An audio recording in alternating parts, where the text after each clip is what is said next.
When people use the phrase once in a lifetime, it's usually because they don't expect to have the same experience again. And this isn't a story about doing the same thing twice, but about making a connection with one's heritage a second time in two very different ways. Gillian Smith may have played other sports growing up, but she was never going to get away from lacrosse. She began playing in kindergarten and comes from a long line of female players in her own family. Her mother was her very first coach and played no favorites. I was always the one that was the first to have an example made out of me, or like, Gillian's doing this wrong, and she would always pick on me the first. I think having my mom as my coach was some of my most fond memories. Gillian went on to earn second-team All-Metro honors as a senior, but her recruitment was almost completely shut down due to COVID. She eventually chose to play at Old Dominion, which was one of the first schools to show interest, allowing her to continue the family tradition of playing at the collegiate level. With the proximity to home and the big school feel and the amazing facilities, this was just the place for me to come. She brings a level of commitment to her game. Everything that she does on the field, she really can analyze, look back, know the correction she wants to make for herself. Gillian's mother, Heather, not only passed along a love for lacrosse, she handed down heritage, too. Both ladies hold dual citizenship with the U.S. and Ireland. One day while scrolling Instagram, Gillian came across something about Ireland's national women's lacrosse team, which was holding tryouts in America for some upcoming competitions. I went down this rabbit hole online about a year and a half ago of eligibility and everything like that, and ended up finding out that I could definitely try out. Gillian went to one tryout in Connecticut, which led to a training camp in Dublin last year.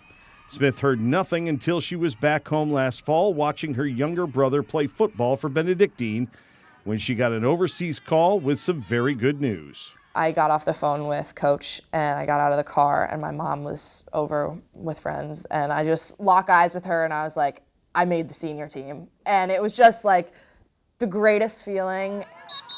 It was just awesome to be able to be with her when I got that phone call. The timing was so right. I could have been here, I could have been anywhere, but I was with my family. We can't wait to be her biggest fans, and it's one of those stages that we get to watch her play through the summer when everyone else is doing their summer things. So Gillian will be competing for Ireland at this summer's Women's Senior European Cup in Portugal.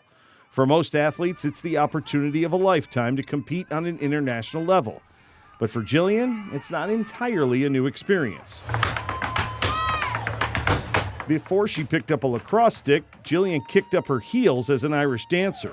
And she got so good at it, she qualified for the World Championships in none other than Dublin.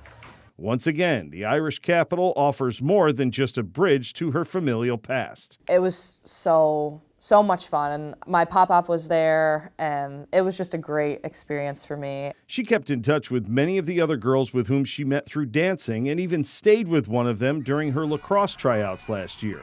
This is her second chance at a once-in-a-lifetime experience. Just meeting people from all around the world that have this shared appreciation for what you're doing is the most awesome part about the international stage. To be able to travel at this age and experience a different part of the world does make you a more well-rounded, mature person. The experience of being able to do what you love on such a big stage and meet people from all across the world is just an incredible opportunity. Gillian's selection to the Irish national team is even more of an accomplishment because of the limits that the team puts on the number of players they want to have who live outside of Ireland. She's one of just 8 on the 22-woman roster who are currently playing for American college programs. The World Championships will be held in Braga, Portugal from July 15th through the 23rd. If you'd like to nominate someone for us to profile, email us at beyondtheroster@WTVR.com.